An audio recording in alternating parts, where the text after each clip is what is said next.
Todar had been no stranger to mental trauma. From the long-lived annoyance of his imagined brother's continually denied existence, to the breaking down of family bonds and trust over many years, he had been a shattered man time and time again, always slipping closer and closer to a precipice over the chasms of his mind. And yet, none of that trauma, none of that suffering, and none of those hardships sent him closer to the teetering edge than this moment. In the great hall of a bizarre train, with the doll of his brother on one side of him, approaching slowly, and a doll of his sister on the other side, moving on softer feet, Todar felt the bedrock of his own mental prison crumbling beneath him. Then he opened his eyes. Turn it on! He screamed out, before realizing he was no longer in the phantom train, but in his old family train. Very old in that it no longer had the brick walls and felt vibrant and bustling with life. Todar, it's okay. You're just having a bad dream. Finish your supper so we can go check out the new train. What? I was already in the train. With Elise. Who? Nah, it doesn't matter.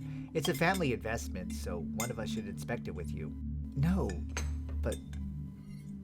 Wait. What do you mean? Elise's family. I don't know anyone named Elise, cousin. Is she from one of the other trains? Extended family really isn't as invested in this as we are. No, Elise, our cousin. She lives here with us. Oh, okay, I get it. You're expanding the brother repertoire now, huh? Todar, please give it a rest. You have no brother. You have no cousin Elise. It's time you grew up for the good of the family.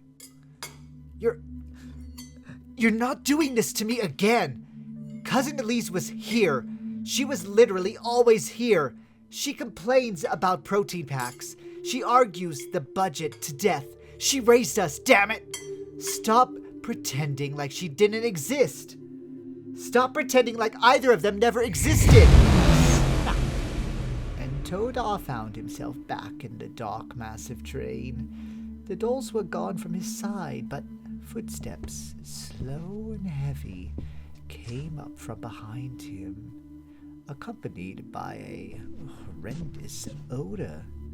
He turned slowly and cautiously until he beheld an ominous figure, a cloaked man with a barely visible face that was obviously charred and burnt, resembling decay. You see now how fragile the human mind is, my boy. I can play with you like a doll, a puppet even. This is why you'll do precisely what I say. Who are you? Where's Elise? Where's my brother? What are those dolls? I need explanations, and I need them now. Todar shot up to his feet and took an aggressive stance. Rather than causing intimidation, though, the cloaked figure merely chuckled and disregarded the threat entirely. My dear boy, you do not know what you're doing, who you're up against. I am the master.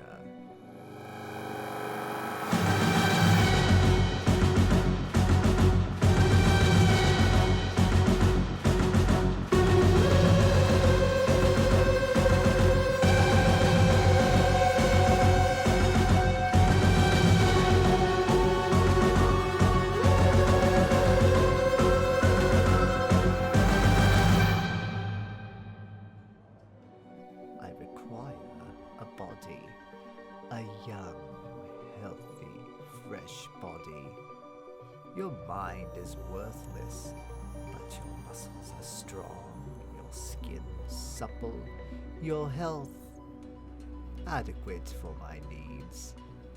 you will surrender yourself to me, Todar. How do you know my name? Trivial details. This train is my ship. You may have paid for it, but it's mine. And now, so are you. I've had men trying to control me, trying to own me for years. You're not a match for the worst of them. Definitely not in looks, at any rate. I want this train. I own this train. You can leave unharmed, or I'll teach you what happens when you mess with my family. The family who never wanted you. The family that rejected you, imprisoned you in asylum, ridiculed and belittled you for years as you lamented a brother who never even existed in anyone's mind but your own. He did exist! Oh, I know. But they didn't. And they hated you for your persistence. Do you really care if they live or die?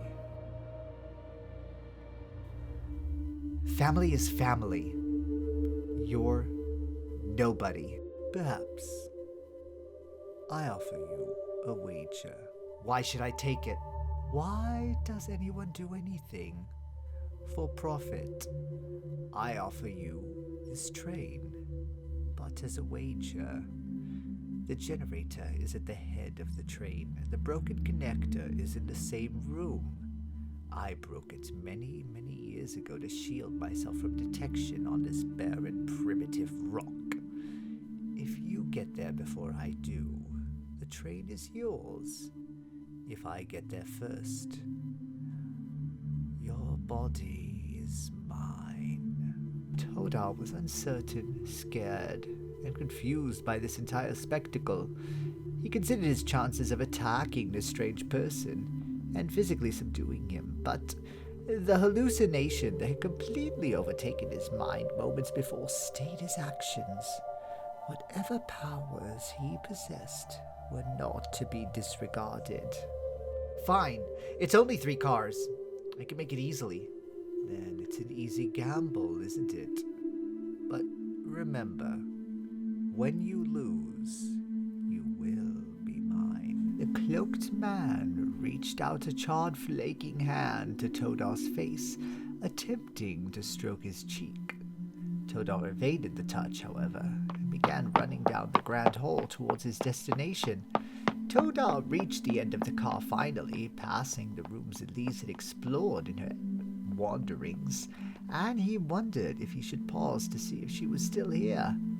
Well, he had no fear of the cloaked man. He decided focusing on his objective was the priority. He opened the door and advanced to the next car.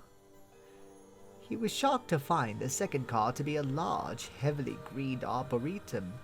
Trees grew to vast heights and weaved through their trunks were wiry walkways.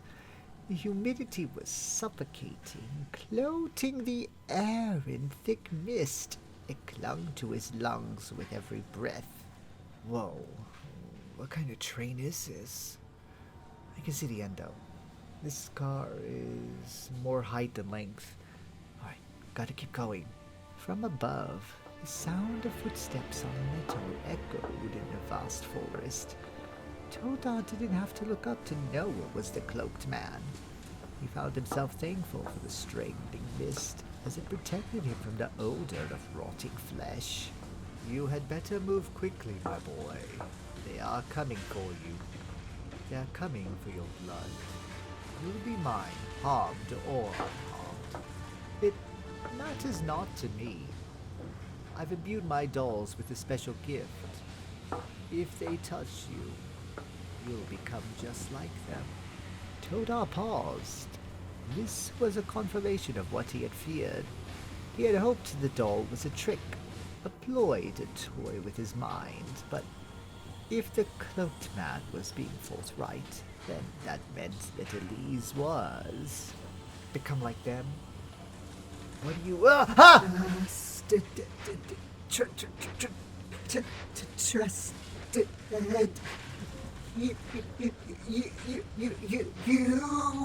Todar was faced by the approaching doll of Elise. barely perceptible as it clambered slowly across the arboretum floor. Her left arm reached forward, aiming for his leg, the highest part of him she could reach. Todar turned and ran down the car, aiming for the door at the end. He started hearing another sound now, the sound of porcelain tapping across the floor. With force, he swung the car door open and advanced further down the train. Second car, closer. Okay, what do we have now? Looks like just a lodging car, pretty standard. Long haul, rooms on either side, easy to get through. As if cued perfectly by his thoughts, a hissing noise began emanating from a vent on the wall behind him. The air became pungently noxious and heavy with a fog far different from the mist of the arboretum. Todar began choking and coughing. What in the hell is... Can't breathe. Gas, I gotta... Todar frantically rushed for the door to one of the cabins down the hall and threw himself in, shutting the door behind him. The air was suddenly clear and clean. He rubbed his eyes clear of the tears that had welled up from the fumes, and as his hands lowered, he was shocked to see a figure sat casually in front of him. Elise, I thought you were dead. He said he said, did he hid you in here? What are you talking about, Todar? That rotting creep in the cloak. He had this doll that looked like you. I thought it was you. He's trying to take my body, whatever that means. Todar, these delusions are getting out of hand. You need to stop making stuff up. What? No, Elise. I heard you scream. I heard it. He attacked you. Did he put you in here, or did you hide here? Why didn't you go back to our train? Todar, this is our train. No, it's... As he spoke, he paused in shock. Around him, the room peeled away, like wallpaper, rotting away to time in high speed. The cabin became the family's train's dining area. He shook his head, hoping everything would fade away, everything would revert to how it was. It persisted. Todar, that's enough. Look, let's go talk to grandmother. She wants to see you, Elise. Grandmother's dead. Wow. That's a new low. It's not enough to avenge family members. Now you're killing them off? Elise, you were with me. You saw her pass. You held her hand. You're insane. We called the doctor. He gave us some pills for you. Take one. I don't need medication. You do. Take them. Take the whole lot for all I care. Elise, I hate you. I have always hated you. Crying, whining, pathetically moaning, a fake brother. You never had a brother. And if you ever had a brother, I don't blame him for disappearing without a trace. How lovely it'd be to escape you. I wish we'd left you when your parents died. I wish you died with them. You've always been a burden and a waste. You've always deserved every bad thing that's happened to you because you've caused every bad thing that happened to us. I wish you were dead. Well, maybe I should be. Todar turned angry and swung open the door. He ran through it, knowing what would be on the other side. As he thought, he was back in the carriage car. He took a deep, heavy inhale, hoping he'd ingest enough of the toxic fumes to end everything. The air was clean and clear, though. It was as if the gases had never been there. Fuck! Another hallucination. He's good. He's good. He is too good at this. I gotta keep going. Todar continued further down the car, until another obstacle approached, this time crippling heat rising fast, making the walls crack and peel.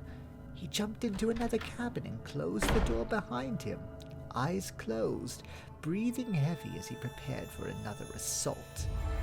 He opened his eyes and realized his mistake.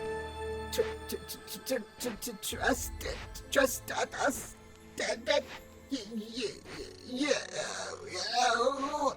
Spying a suitcase on an overhead rack, Todar grabbed it and hurled it at the doll of Elise, before opening the door and escaping back to the now temperate car.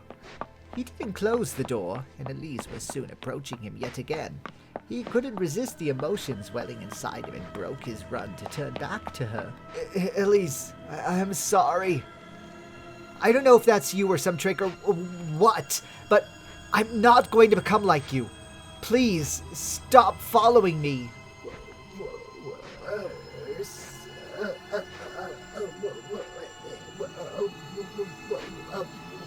Wait.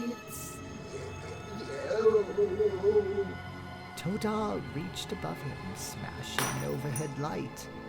While he winced as glass cut his hand, it had the desired effect of impeding the doll, whose soft body was threatened by the myriad sharp objects now scattered across the floor. Todar turned and continued his race towards his goal. One more car to go. He opened the door to the next car and felt his heart sink. This car was the largest of the lot, so wide and so long that the ends were barely visible, even less visible by the blinding darkness that filled the room. Todar found his next difficulty as advancing a few steps forward had him bumping into something he could feel was wood and table-shaped, but not see to identify as a table. The room was cluttered. He'd have to move through it slowly. Fuck! Did that asshole do this on purpose? Design this room just to make this harder for me. Where is he anyway? I haven't heard him since that arboretum. Is he behind me? Is he ahead of me? Is he right next to me? Todar was alerted by a familiar, horrible sound. The sound of porcelain clanking. Growing ever closer, he pushed forward, slamming into what felt like an armoire, sidled across it, and advanced only a few feet before becoming entangled in a coat rack. Still, the steps advanced. You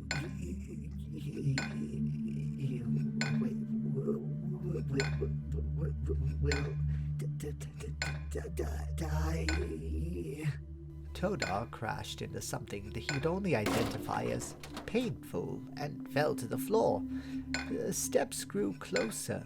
Then he noted only the briefest sensation of pain. After that, his world went dark. The dolls had taken him.